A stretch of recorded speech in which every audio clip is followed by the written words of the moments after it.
evening! Oh, matagal tayo hindi nag-usap-usap dito sa kusina. Ngayon na naman. Oh, ayan, magluluto ako ng isda. Mag-fried ako ng isda. Ayan.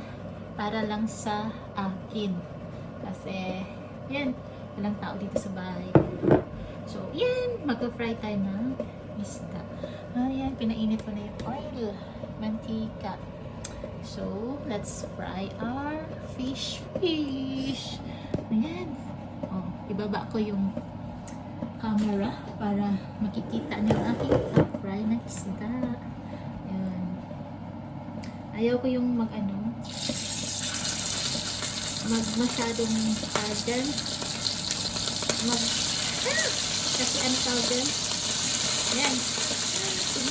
Tumatalsik yung mantika. Ayan. Takpan ko ito. Para naman hindi tumalsik yung mantika.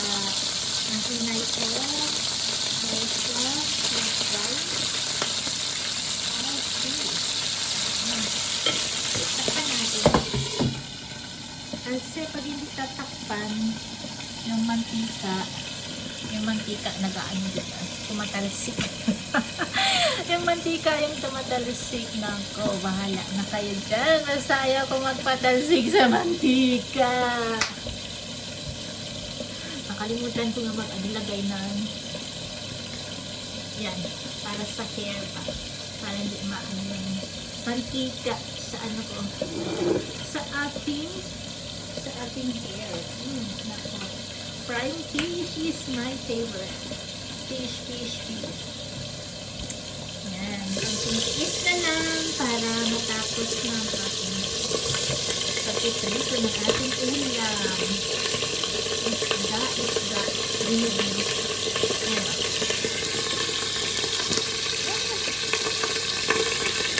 Napatakot akong balik sa rin. Pero tingnan natin. Balik sa rin.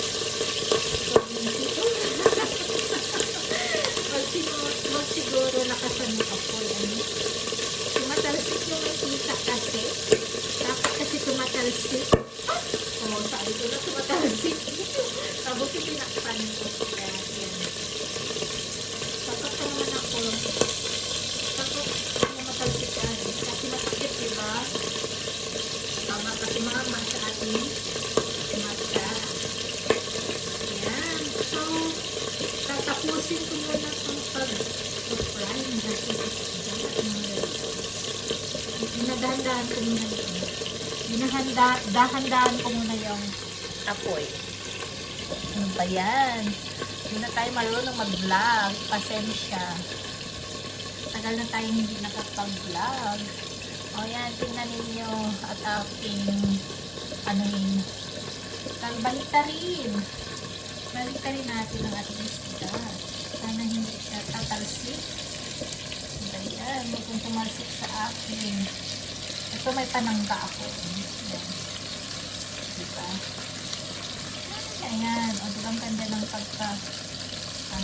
wala nahulog. Ng pagkakrito. May skin tong isda na to. Kasi mas masarap pag may skin. O, konti pa.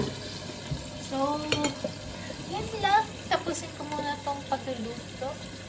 At salamat ulit sa inyong suporta. Miss ko na ang lahat. Thank you sa suporta. Bye-bye po.